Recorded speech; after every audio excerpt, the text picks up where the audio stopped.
بسم الله الرحمن الرحيم الحمد لله رب العالمين وصلى الله وسلم وبارك على سيدنا ونبينا محمد وعلى آله وأصحابه وسلم تسليما كثيرا. اللهم فقهنا في الدين وعلمنا التأويل والهمنا بفيض فضلك رشدنا يا رب العالمين. Alhamdulillah, in our lessons on understanding Arabic grammar, in which we're looking at the Ajrumiyya explained, we have reached lesson number 5 on the verbs. The purpose of this course is very straightforward, that we are looking to understand the core rulings of Arabic grammar to appreciate the framework of the Arabic language and to gain navigational tools that help us understand the Arabic language, and looking at practical examples related to these. So today we're going to begin by looking at the af'al and the aspects of the rulings of the af'al, because there are 3 types of af'al and they take 3 distinct sets of rulings. What rulings are we referring to here in nahw? The fuqaha, the scholars of fiqh, talk about the halal and the haram, the fard, the wajib, the sunnah, the permissible. But the scholars of aqeedah talk about the wajib, the jaiz, and the mustahil, that which is necessary, that which is possible, and that which is absurd to affirm in matters of belief. What do the grammarians talk about? What are the rulings for the grammarians?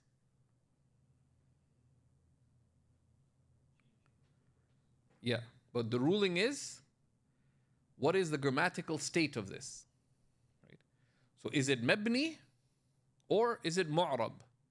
And what is, if it is mu'rab, then what grammatical state of i'rab does it take? That's why one of the names of the grammarians is al-mu'ribin, those who engage in i'rab. Those who engage in i'rab. So just to recap quickly, bi'idhnillahi ta'ala, there's a series of questions, and these are things that you should be able to answer yourself as well regarding what we've taken.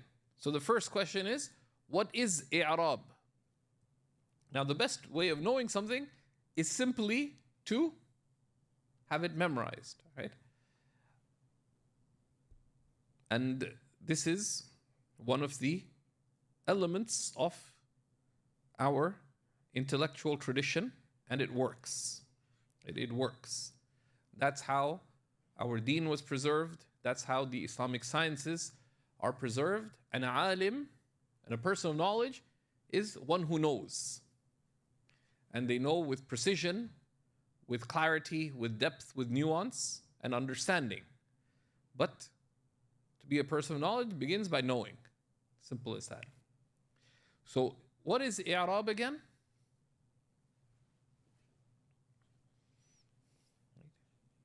Yeah. So al-i'rab هو اللفظ المركب المفيد بالوضع. Right? Is it? No, it's not. Al-i'rab is what? تغيير أواخر الكلم لاختلاف العوامل الداخلة عليها لفظا أو تقديرا. I'rab is the changing of the ends of the words because of the different agents of grammatical change, the awamil that enter upon a statement. And these changes are either manifest actually or effectively. The states of grammar are 4: raf', nasb, khafd, and jazm. And each of them have signs. And we've mentioned one of the ways of studying a text like this is, when you start a chapter, just recap quickly. Okay, what are the chapters before? Okay, what are the signs of rafa? للرفع, how many signs? Good. Rafa has 4 signs. ضم واو ألف نون. Right? أما الضمة وأما الضمة فأما الضمة فتكون علامة للرفع في كذا وكذا. So having it memorized, right? So there's different elements to knowing the text. One is, ideally, it begins by having it memorized. But practically, if it takes you effort, especially as an adult learner, to memorize, one beginning point is to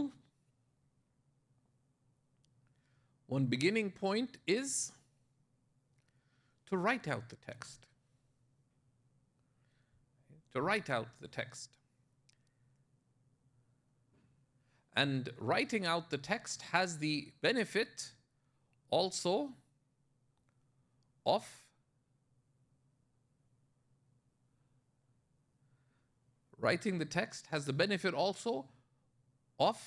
improving your Arabic writing. It helps in retention. Writing is also an analytic process. Why? Because by taking a block of text and putting it in logical note form forces you to think about it. So that is extremely beneficial. Number 3, you should diagram it yourself. We're sharing some diagrams as we go along, but diagram it yourself. So write it, diagram it, but then strive to memorize it. One of the ways you strive to memorize it is read it. I.e., repeat it. And many of the scholars, what they tell us they used to do when they were studying was that they just grab a sibha, prayer beads, and they just take a small chunk of text and just repeat it 33 times. Pretty much anything, if you repeat 33 times, you'll retain it. But also say it out loud. Say it out loud. Because if you repeat something out loud,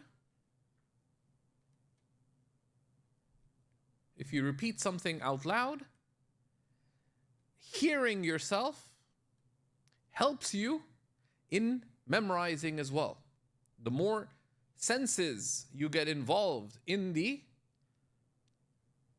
memorization process or in the retention process, which is what memorization is, the more it'll cling on to your consciousness, in your brain. So repeat it out loud. That also has the benefit that it improves your Arabic reading, pronunciation.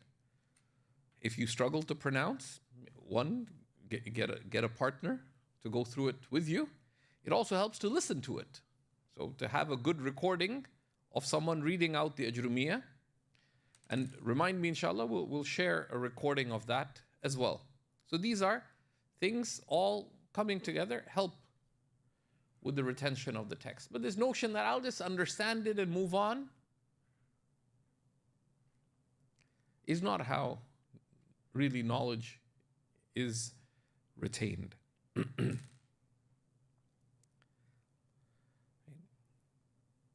And then we saw in the previous section another way of looking at i'rab is what he called the mu'rabat, that the things that go into i'rab are of 2 types. What are the 2 types of mu'rabat? Yeah, المعربات قسمان. قسم يعرب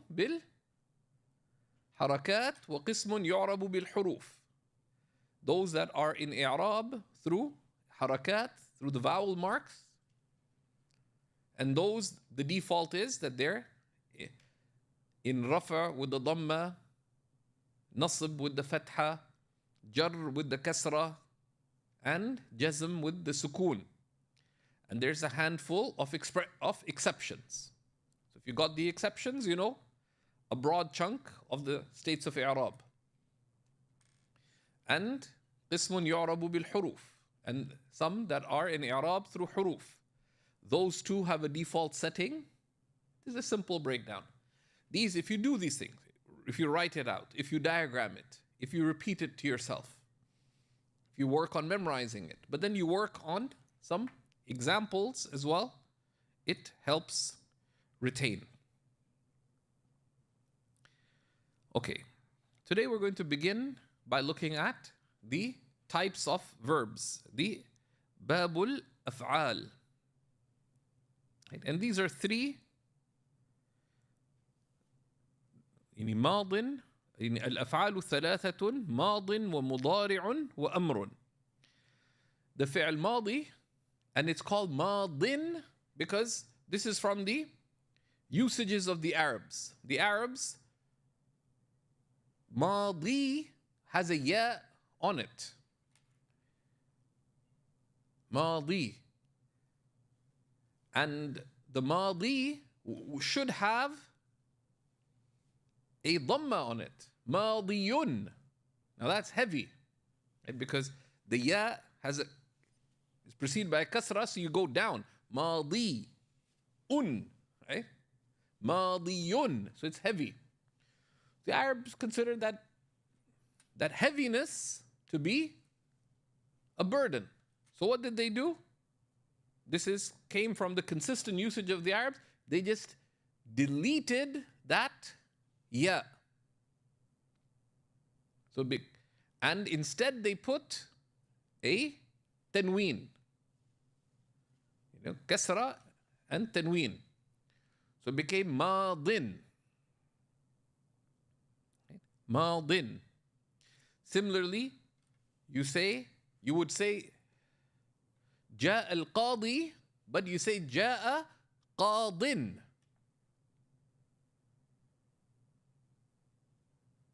Because, as you know, can you combine between al and tanween? No, you can't. So جاء القاضي.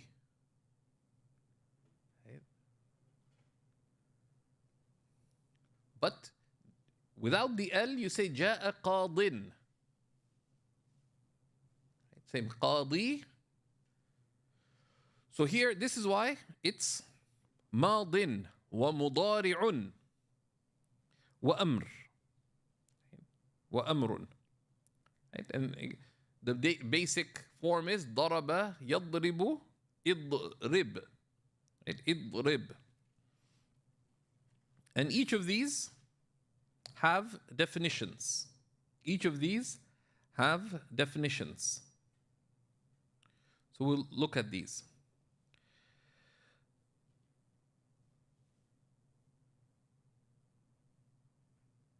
The fi'l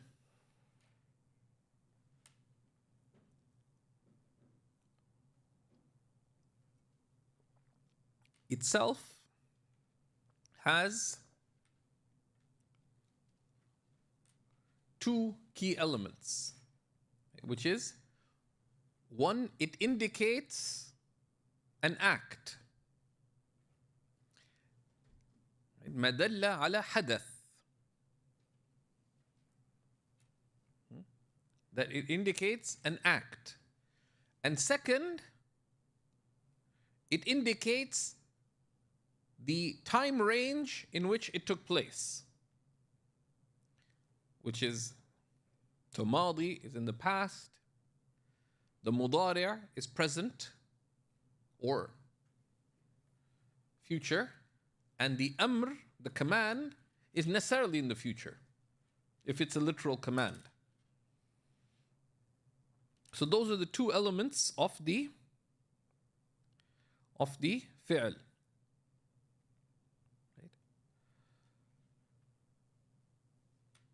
So if you look at any commentary on the Ajrumiyya, like the Tuhfa Saniyya, for example, they give us definitions. So the fi'l al-madi is defined that هو ما دل على حصول شيء قبل زمن المتكلم. The fi'l al-madi, which is we're going to stick to the it's, for most students, it's hard enough to pick up Arabic grammar. If you explain it using English grammatical terms, most of us don't know the English terms anyways. You have to learn 2 rules of grammar, and you can learn English grammar on your own time. So, and I'd have to learn it too. The fi'l al-madi, which is the verb in the past, it has 2 elements. ما دل على حدث قبل زمن المتكلم is that which indicates an action. حدث is حصول شيء. That which indicates something occurring before the time, قبل زمن التكلم, before the time of speaking. So you say ضرب زيد, or إذا جاء, to use a Quranic example, إذا جاء نصر الله والفتح. جاء. Now, إذا, this makes it a conditional statement. So that's a little bit tricky, but just want to say, if you just imagine outside of Quran, say جاء نصر الله, Allah's victory has come. وَرَأَيْتَ النَّاسِ, and you have seen the people. Now this is an if-then statement, or when the victory of Allah comes. But if you ignore that, وَرَأَيْتَ النَّاسِ, but in the context of challenges happening in the Ummah, I wanted to put this there.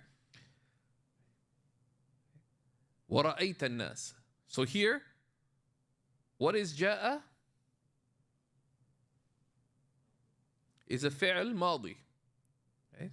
فعل جاء فعل ماض. And we'll see, the فعل الماضي is مبني. It doesn't change. And نصر is فاعل, and it's in a state of رفع. رأيت الناس, رأيت is also فعل ماضي, but it's connected with its فاعل. رأيت, it indicates you, the one addressed. So that's the فعل الماضي.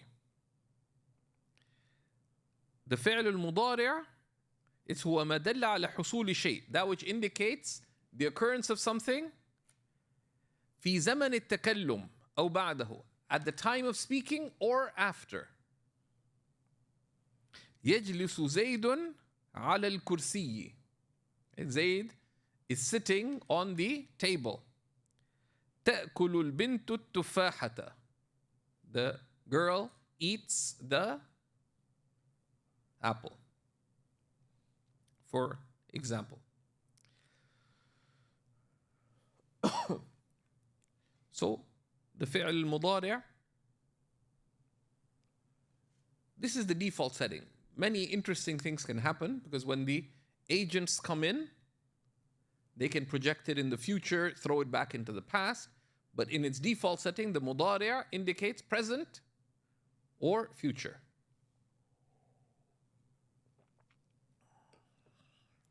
There is an interesting aspect that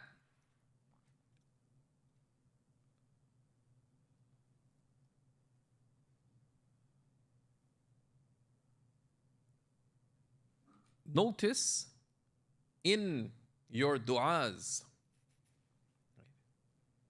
Sometimes you use the fi'l amr.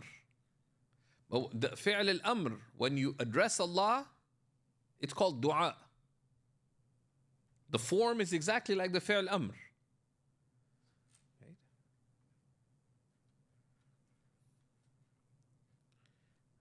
For example, from the closing of Surah Al-Baqarah, وَاغْفِرْ لَنَا, was it?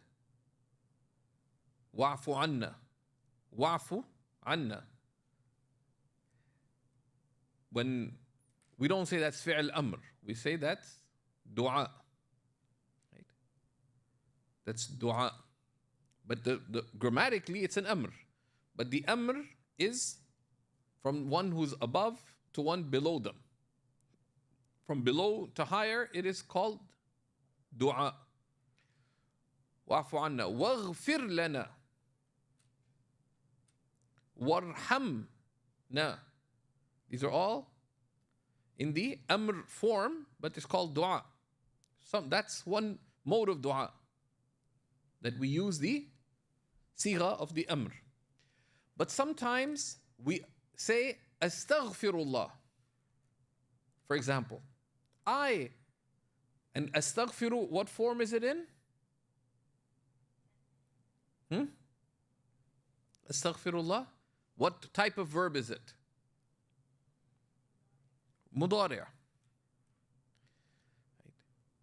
Astaghfirullah. And one of the reasons for that is the sense of continuity. The mudari' indicates continuity.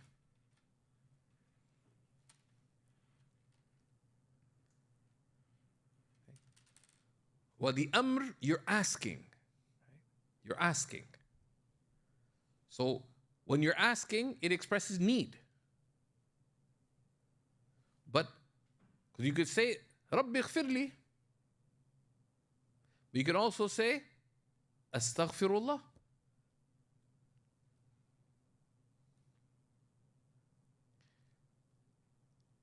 But you can also say, Tubna ilallah. We have repented to Allah. Right? What does the past indicate?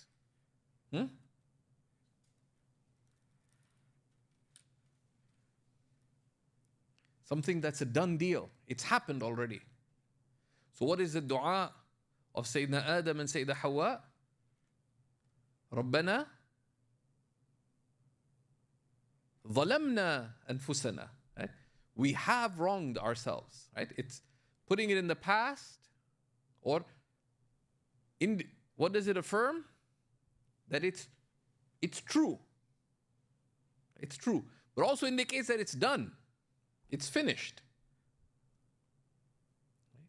And there, likewise in Sayyidul Istighfar, the best way of seeking forgiveness, what do we say? Allahumma anta rabbi la ilaha illa ant khalaqtani wa ana abduk wa ana ala ahdika wa wa'dik. So at the end of the prayer we say Allahumma inni zalamtu nafsi zulman kathira.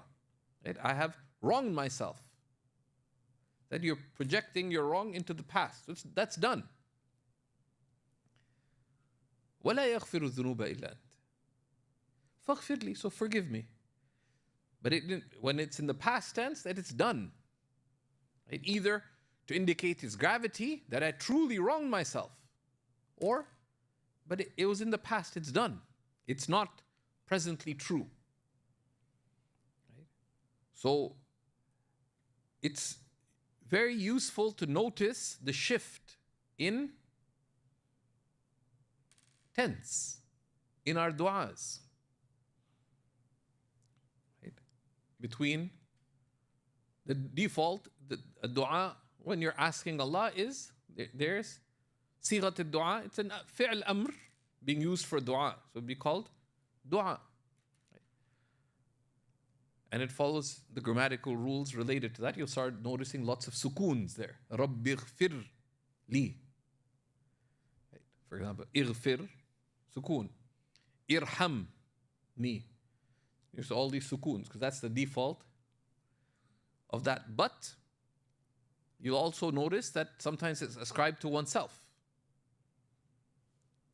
In the mudari', and in some cases, especially when I wronged myself, etc., it's put in the past. That it's done, but I really did it. Right? I did it, but also it indicates within it the commitment to desist. I wronged myself before, but I'm coming here seeking a clean slate.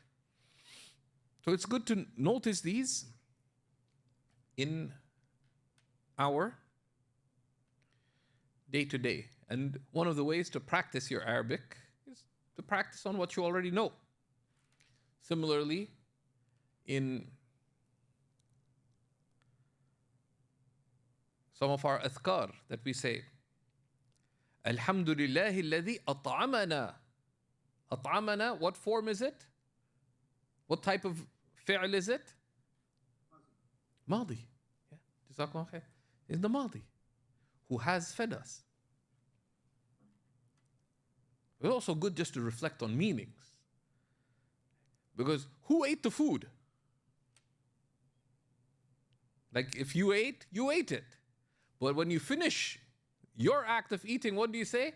Alhamdulillah alladhi at'amana. All praise is due to Allah who fed us. Even though you ate. Because we take the means, but Allah is the creator of both cause and effect.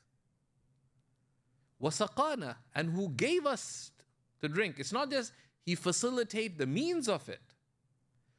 Allah subhanahu wa ta'ala says, Wallahu khalaqakum wa ma ta'malun. Allah has created you and all that you do.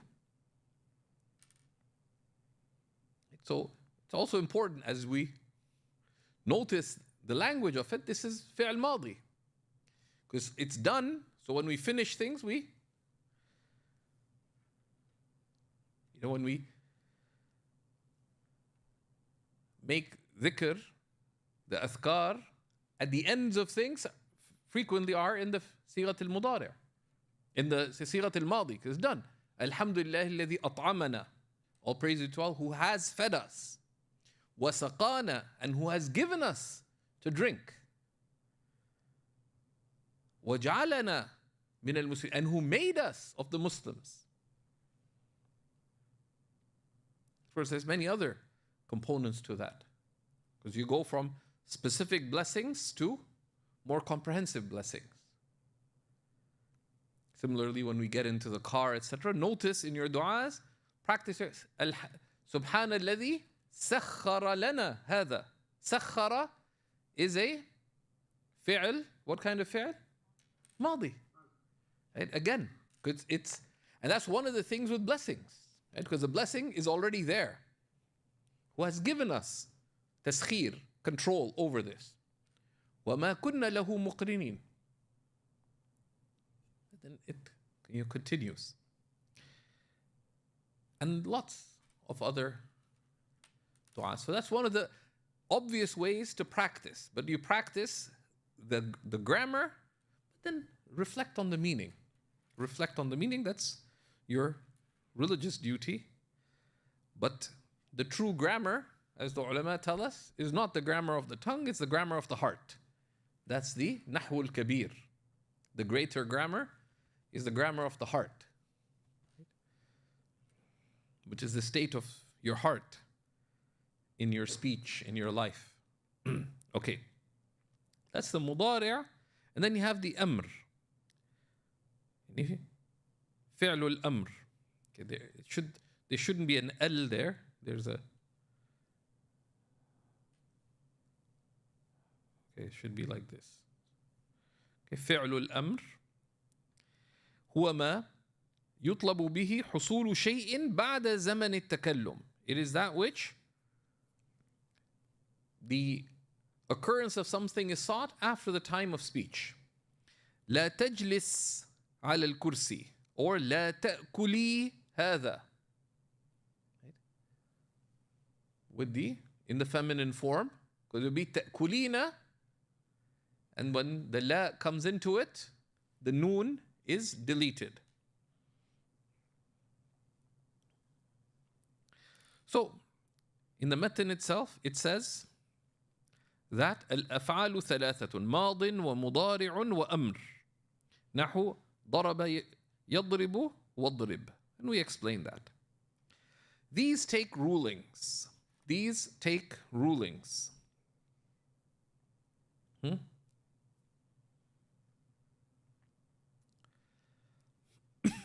So he tells us. We can summarize these into one diagram. There's the madi. The madi is in a state of bina. Right? The madi is in a state of bina. It is non-i'rabic. It doesn't change. So the grammarians would consider it, insofar as it doesn't change, it's not really our concern. Because they're interested in i'rab. But they have to give it concern because it comes in sentences.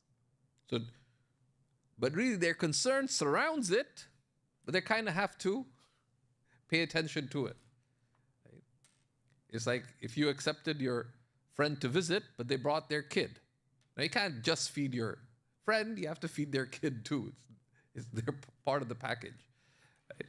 But the grammarians aren't particularly interested in the Madi, but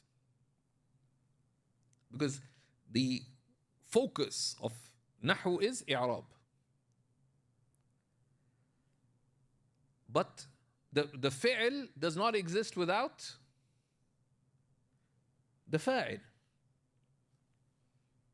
There's no fi'l without a fa'il. That's a rational point, actually. There's no action, and that's the chicken and egg thing that I encourage you to think about. What came first?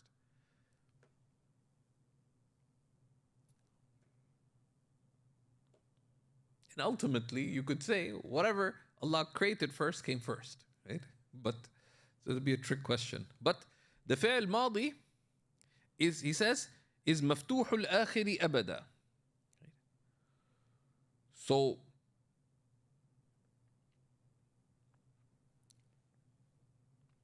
the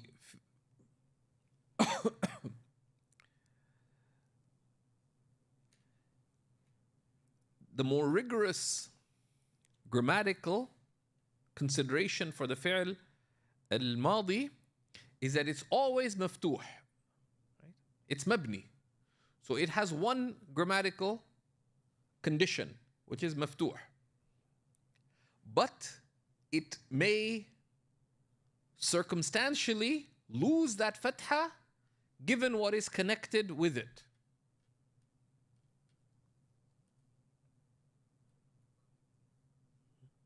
If you do the declensions, you can see in some states.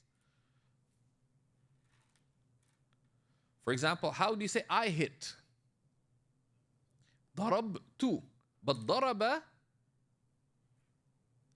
what is, how would, is it, daraba, is it mu'rab or mabni? Mabni. And he tells us, it's maftuhul akhiri abada. It always has a fatha at the end. So, why doesn't it say darabatu?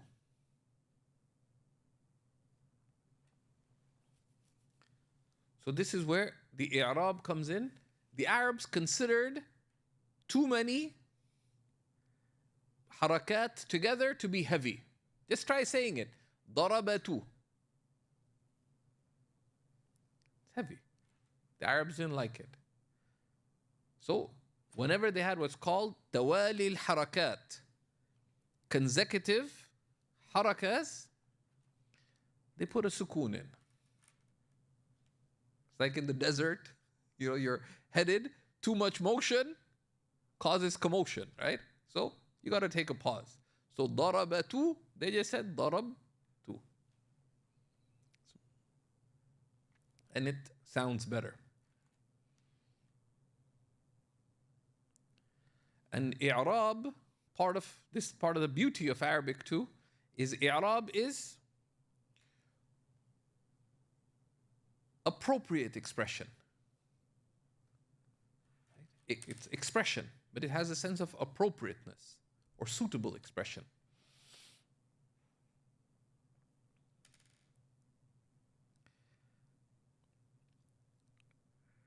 So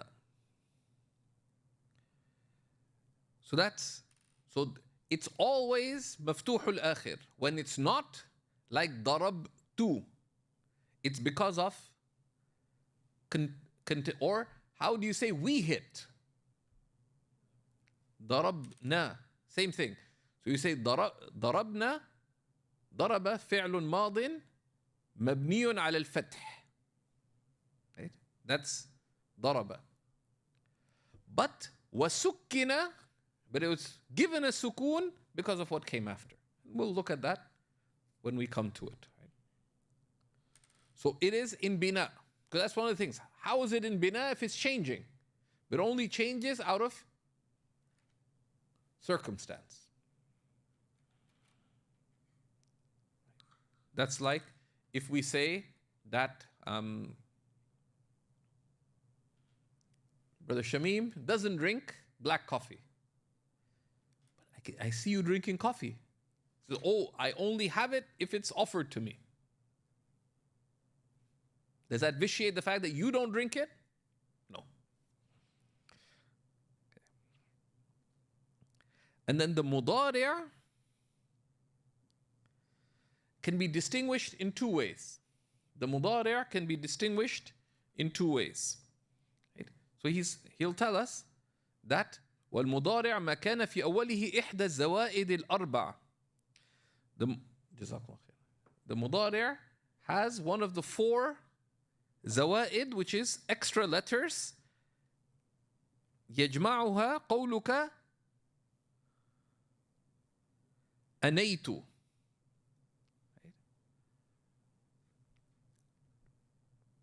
That the mudari' has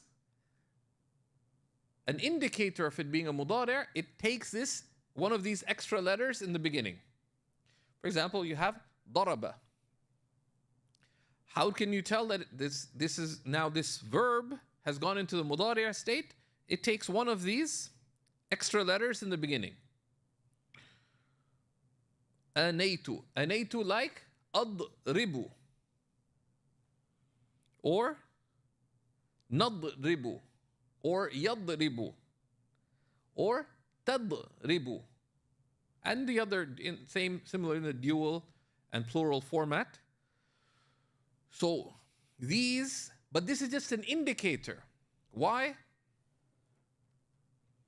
Because as you know from sarf, the alif there, the hamza, could be there for other reasons too. أجلس الأستاذ الطالب في الزاوية. أجلس الأستاذ.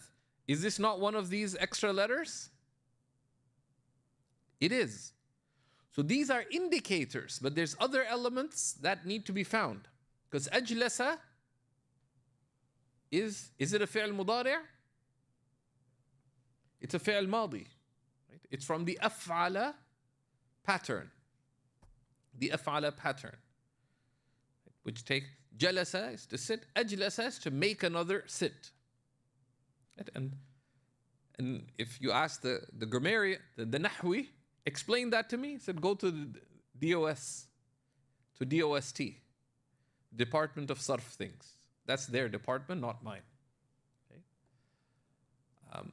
Ajlasa. So these are one of the tricky elements.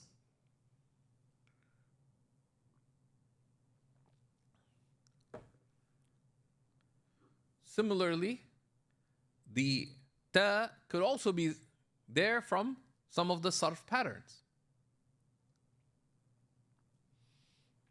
So the mudari' needs a little bit of further looking at as to what's going on.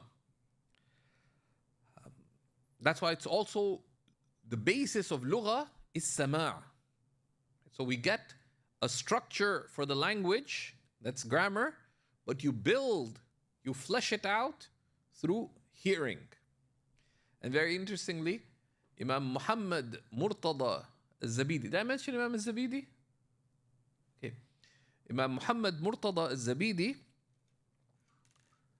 who wrote the one complete commentary on Ihya Ulumuddin of Imam al-Ghazali, and he's called al-Zabidi. Where is Zabid? Zabid is in Yemen. But three lands claim him. I'm biased, of course. From the get-go, I'll tell you. He was Indian. Because he was born in India. He grew up in the beginning of his life in India, in Gujarat. The people of Gujarat actually, in many number of the Indian works of biography, like Maulana Abdul Hayy al-Hassani's work, he's referred to as Al-Gujarati Al-Hindi Thumma Zabidi, or something like that. He's from Gujarat, which is part of Hind. Then he migrated to Zabid, where he completed his studies. After Zabid, he went to Egypt. So they called him a Zabidi because he came to them from Zabid, originally Indian. Anyways, he also wrote a 30 plus volume commentary on Al-Qamus al-Muhit.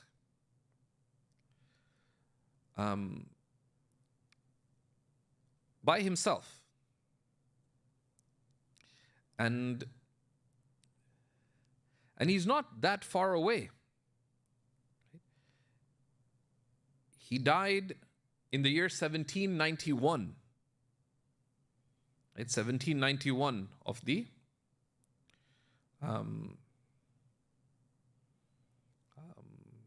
the Gregorian calendar, right? Which is 1791 is just over 230 years ago. So not that long ago by Islamic standards. Right?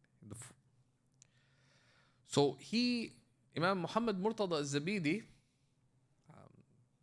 in the Ihya mentions that knowledge that is heard is retained far better than knowledge that is read. And he says pretty much all the great educationalists, certainly of the Islamic era and of the classical era, the pre-Islamic era, like the Greeks and Indians and Persians and others, they agree on it. He said, except one doctor. There's one Arab doctor who did not study medicine under a teacher, but rather he took medicine from reading the books of Galen and others. So he tried to argue that no, the best knowledge is that which is read. But he says there's pretty much agreement of the people of knowledge. And that's one of the important components, that, okay, we're building out grammar and we'll take more indicators of these things as you go and you study grammar. But without, okay, you can read, but if you read, how will you read properly? Unless you hear it. That's one of the really important components. Listen to as much good Arabic as you can. And Al Jazeera is not classical Arabic, even if some of it flows over you. Okay, that's a little bit about the... Right. So the fi'l al-madi is maftuh abada, and we discussed that. The fi'l and then the fi'l al-mudari' is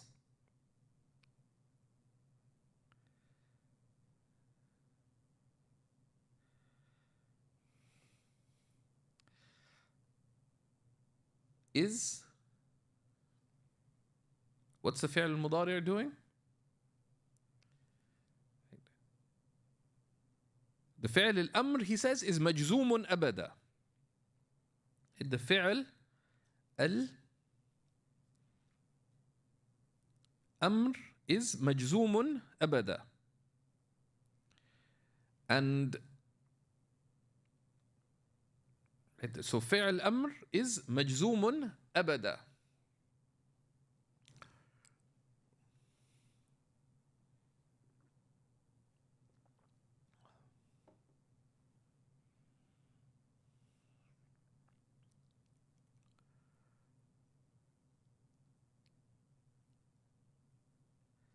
And the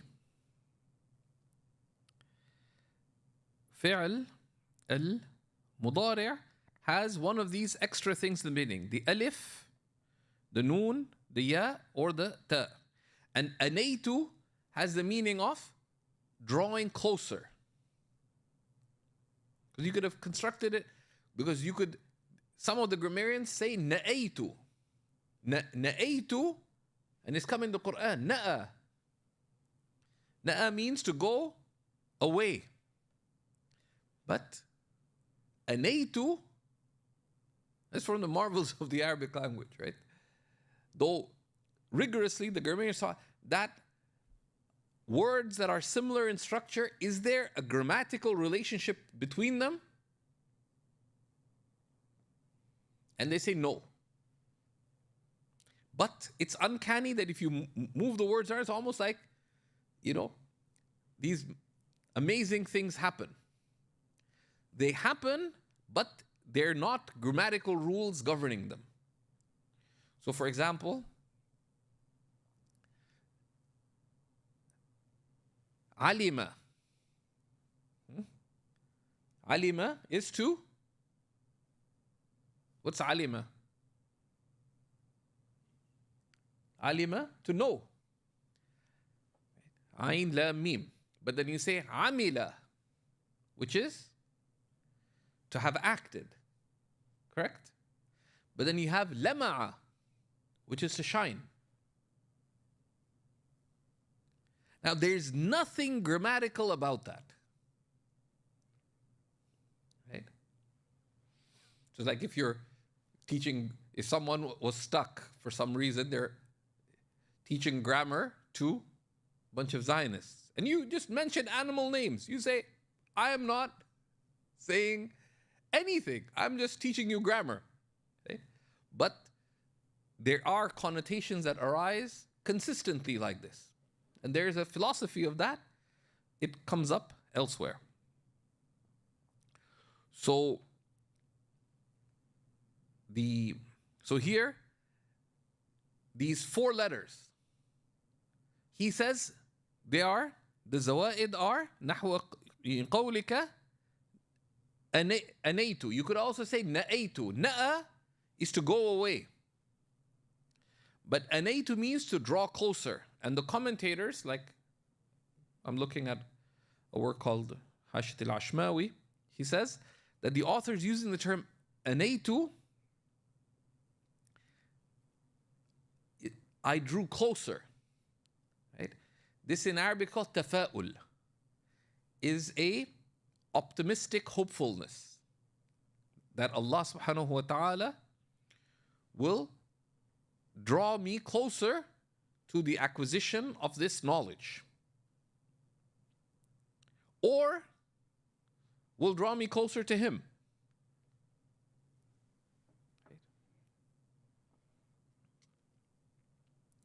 So that is the mudari', right?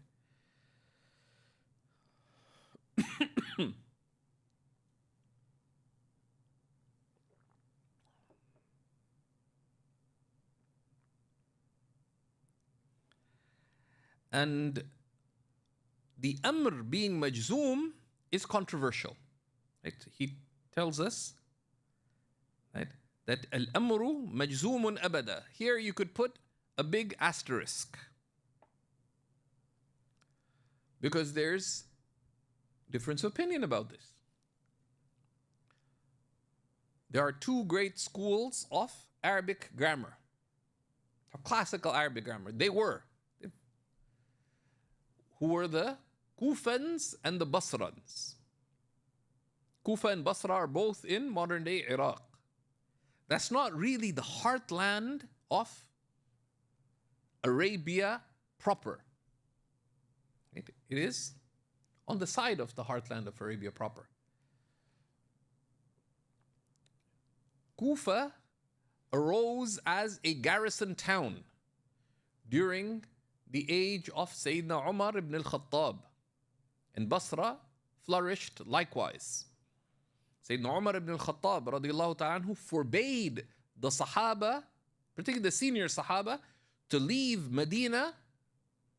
Especially most of the Sahaba remained in Medina. After the conquest of Mecca, etc., the Prophet ﷺ returned to Medina, even though he was Meccan.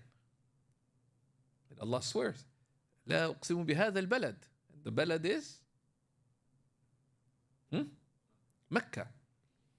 But he migrated, and it is when the Ansar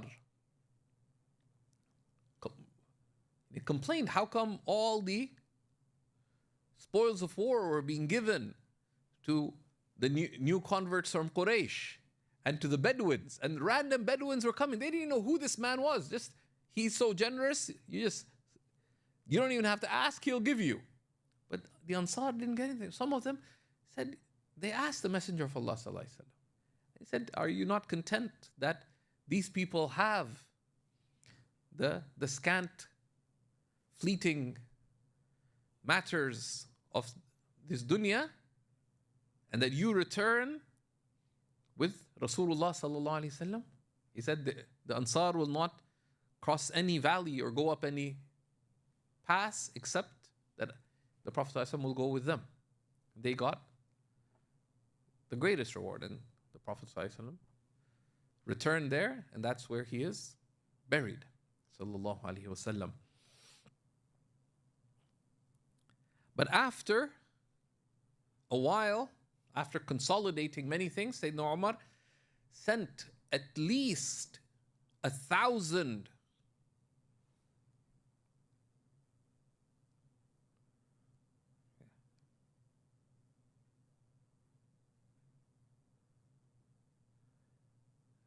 sorry, someone wanted to say Jesus is such and such.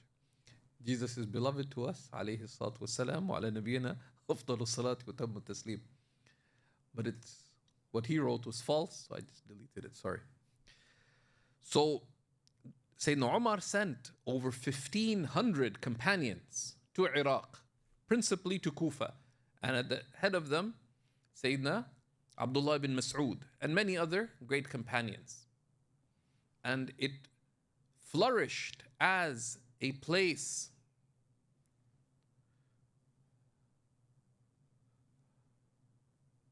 of knowledge and became a great center of learning. And Iraq became one of the citadels of Islamic learning, not only later when the Khilafah moved there, but from the time of the Sahaba and the Tabi'een, through the pioneering mission of Sayyidina Umar ibn al-Khattab. Anyways, so you have the Kufans and you have the Basrans. And they differed. What has prevailed by and large is the Basran school.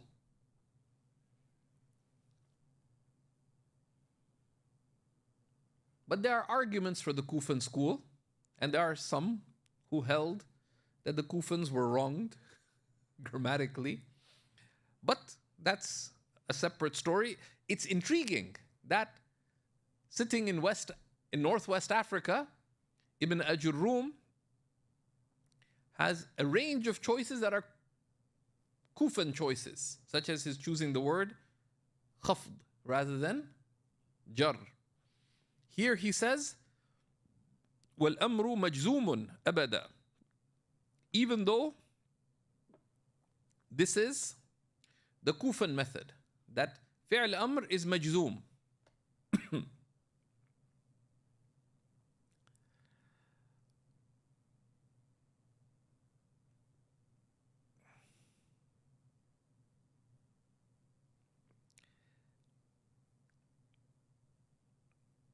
The relied upon position is that the fi'l al-amr is mabni.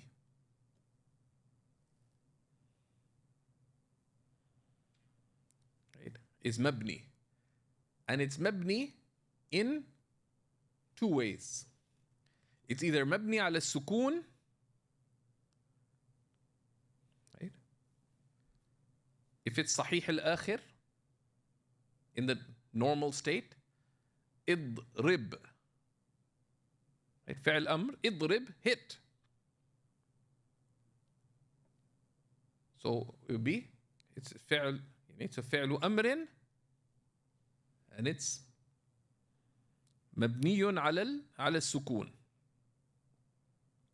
And it's a fi'l mu'tall al-akhir if it has a harf illa, like da'a yad'u ud'u. So Shamim's best friend, Zubair, finally, 15 years later, proposed to Zubaydah. She says, I already got married. Ittaqillah ya rajul. Now Zubair's crying. That's all he's doing. So Hafiz Shamim goes, Ud'u rabbak, ya akhi. Call upon your Lord. Ud'u rabbak. It's a fi'l amr. Right? And we say that it's a fi'l amr and it's mabni there على حذف آخره.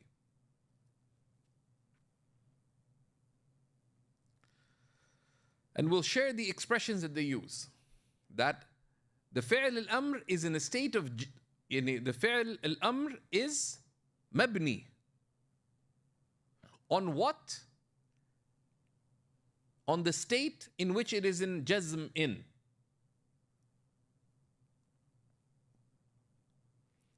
And we'll share that expression. We'll give it to you in the slides, inshallah. But basically, the relied upon position is that the fi'l al-amr is mabni.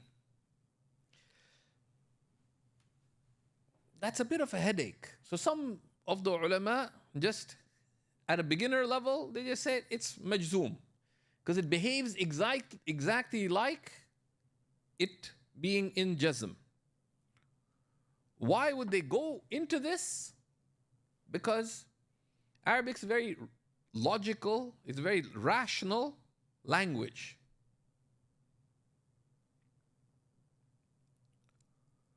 So, and grammar works, not grammar, Arabic works in amazing, there's an amazing consistency to Arabic. So what is the origin of the fi'l amr?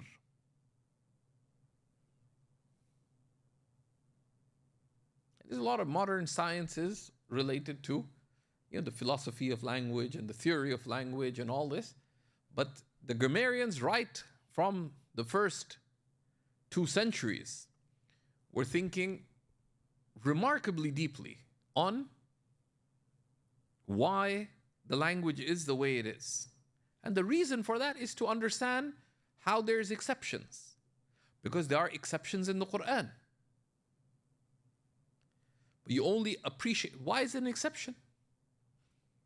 Is it an error? No. Well, the Arabs spoke that way, but why did they speak that way? There are reasons, both for the main usage, but also there are secondary usages. When you come to things like Qatr al-Nada, you'll see some of the Arabs spoke in other dialects, some of the usages of which crept into the usage of Quraysh, which is what the Quran is in. But all of that they explained as part of the preservation of the language of revelation. So they took these things seriously. So the amr is majzumun abada. Right? The amr, he says, is majzumun abadan. The other opinion is that it looks majzoom. Right? So it is mabni in the same state in which it would have been had it been in jazm. Right? It's mabniyun ala ma yujzamu bihi mudari'uhu. Right?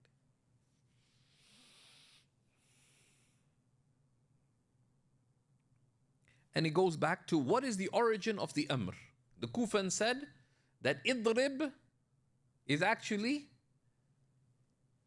originally, idrib would be litadrib,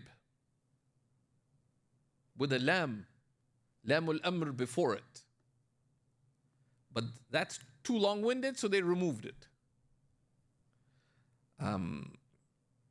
That's the Kufans. But the Basran said, no, it's a distinct verb, and it behaves in this way. And we're not going to go into why, but that's, put a note there, and there's details coming to it.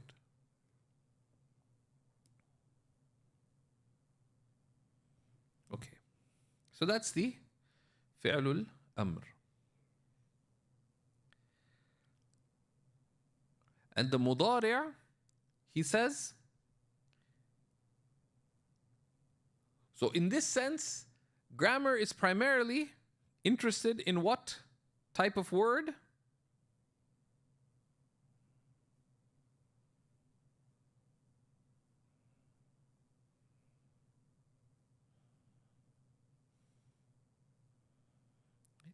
He tells us,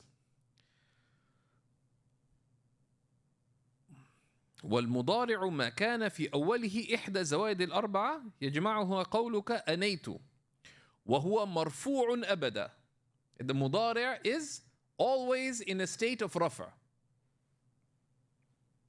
unless حتى يدخل عليه ناصب أو جازم, until one of the agents of nasb enter into it, in which case it puts it into nasb.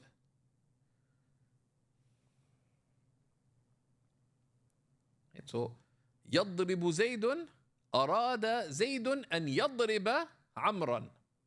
أن يضرب, you say يضرب زيد عمرا, right? يضرب there is فعل ماضي, and what is it? فعل ماضي مرفوع, وعلامة رفعه ضمة ظاهرة في آخره. يضرب زيد عمرا. Correct? It should technically be عمرا, but just two. Okay, this عمرا. But if we say Zayd wanted to hit Amr, he says أراد زيد أن يضرب عمرا. So the presence of the N, which is one of the nawasib, the agents of nasb, that's there. أن أراد زيد أن يضرب عمرا. Or Amr's crying in the corner. They're kids, Zayd and Amr. So Hafiz Shamim comes and said, Zayd. No, so they ask, هل ضرب زيد عمرا? So the Ustadha says, لم يضرب زيد عمرا. Lam is one of the jawazim. Lam yadrib, with the sukoon at the end. But so the fi'l mudari' is by default in a state of rafa. That's all there is to it. So next, inshallah, we're going to look at the agents of nasb and the agents of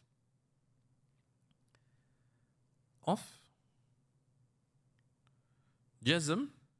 And the nawasib, it's listed as 10, but there's actually only 4. Okay, the slacker's guide to it is that there's the 4 that make jazm themselves are an, lan, idhan, and kay. And the other, the 2 tools of jawab we'll see, and the lam and lam al-juhud and hatta and aw. And aw is exceedingly rare. These are all with something implicit.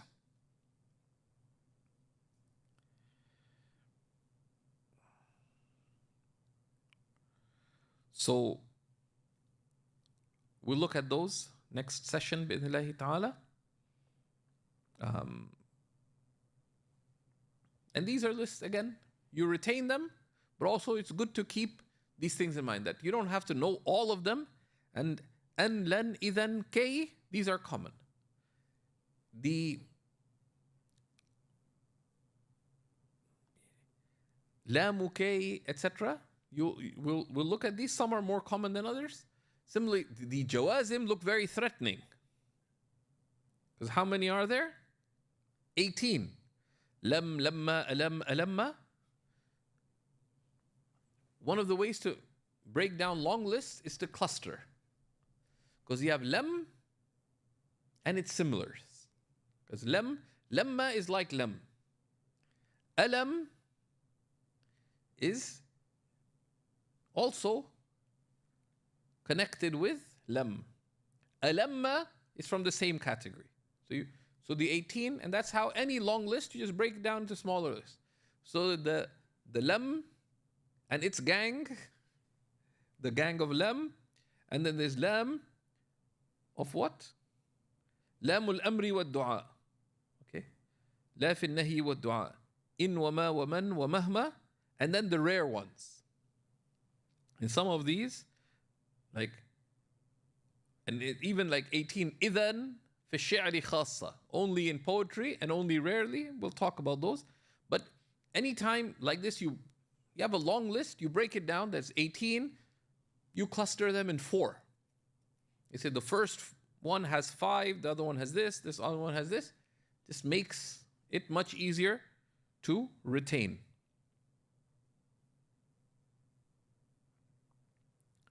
Okay.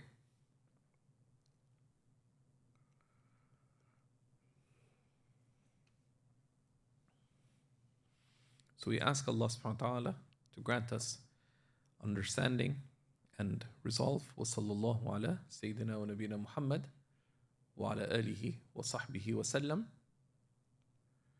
Is there any, there's a question, is there any translation of the Ajrumiyya? There's a few published translations of the Ajrumiyya, and there's also translation of the Tuhfa Saniyya that's been published. You can find those, and inshallah, one of the translations, we'll make sure it's up on the course page as well. Barakallahu ta'ala fikum. Wa sallallahu wa sallam wa barak ala Sayyidina Muhammad wa ala alihi wa sahbihi wa sallam. Walhamdulillahi Rabbil Alameen. Go ahead.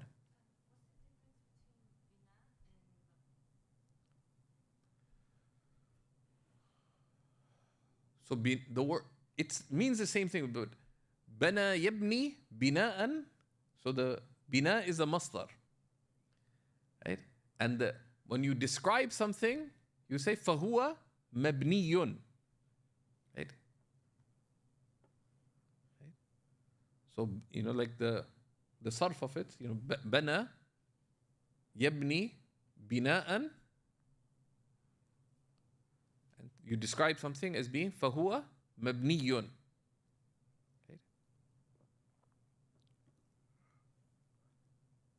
The Indo-Pacs, Allah bless us, but I'm sort of a fake, they see, take verb charts very seriously. I sort of learned from the Arabs, they don't. One of my teachers asked by one of the students who's Indian, said, Shaykh, how do you memorize al-ishtiqaq al-kabir? The Shaykh looked at me like, where do you get this guy from? They don't remember. Because, generally the Arabs don't focus a lot on sarf. I mean, they'll study it, but often a bit half-heartedly. But there is a point to it insofar as grammar, like nahw, needs to be memorized. Sarf has to, you study the rules of sarf, and the courses we have at Seekers are a very great benefit, and especially to appreciate the meanings conveyed by the various forms is very important. And this is from the keys of appreciating the Quranic language. However, we appreciate those forms and learn how to use them by reading and by listening to sound classical Arabic. Why it's important to push oneself to listen as much as possible to good classical Arabic. And that's also where the various reading series, such as the Qasasun Nabiyyin of Sayyid Abul Hassan Ali Nadwi, and